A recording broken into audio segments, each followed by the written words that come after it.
प्रभु की भलाई और प्रशंसा हमारे साथ होने पाए। आज का उत्साहित करने वाला वचन जो भजन संहिता का पत्री 37वें अध्याय के 4वें वचन में लिखा हुआ है। भजन संहिता का पत्री उसके 37वें अध्याय और उसके 4वें वचन में जहाँ पर लिखा हुआ है, यहोवा को अपने सुख का मूल जान और वह तेरे मनोरथों को पूरा करेगा। मेरे प्यारो, इस जीवन को जीते समय कई एक प्रकार की विशेष हमारी रहती है। कई एक प्रकार की सफलता की बातें हम पाना चाहते हैं, या कई एक प्रकार से हम सफलता प्राप्त करना चाहते हैं। परंतु अगर एक सक्सेसफुल व्यक्ति होना चाहते हैं, एक सेवकाई में सक्सेसफुल व्यक्ति होना चाहते हैं, या पढ़ाई में अगर हम सक्सेसफुल व्यक्ति होना चाहते हैं, तो यहाँ पर राजा दाऊद जो है अत्यंत सरल भाषा में इसका विवरण करता है कि यदि हम अपने जीवन में सक्सेस को पाना चाहते हैं, यदि हम अपने जीवन में एक परमेश्वर से उच्च कोटि के आशीष को पाना चाहते हैं, उसके लिए राजा दाऊद एक छोटी सी कंडीशन के साथ इस वचन से हमें कहता है। वो कहता है कि आप यहोवा को अपने सुख का मूल जान। ये राजा दाऊद अपने बेटे सुलेमान को भी ये बातों को लिखता है।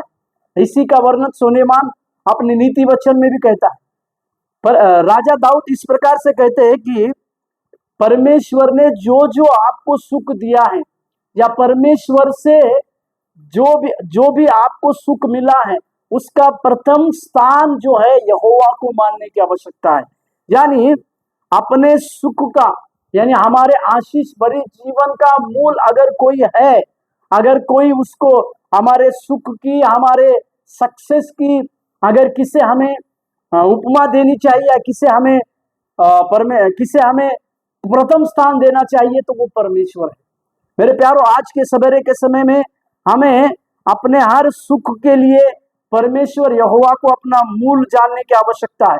क्योंकि हम अपने जीवन काल में परमेश्वर को अपने जीवन का, अपने सुख का मूल को जानेंगे, तो वही परमेश्वर हमारी हर एक मनोरथ, हमारी हर एक इच्छाओं को पूरी करने की ताकत रखता है।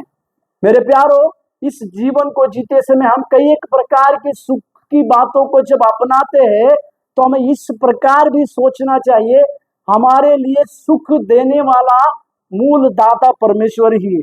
और जब हम अपने जीवन काल में उस परमेश्वर को ही अपना सुख का मूल मानेंगे, तो हमारे जीवन में हर एक बातों की पूर्ति परमेश्वर करेगा। प्रभु आपको आशीष दे।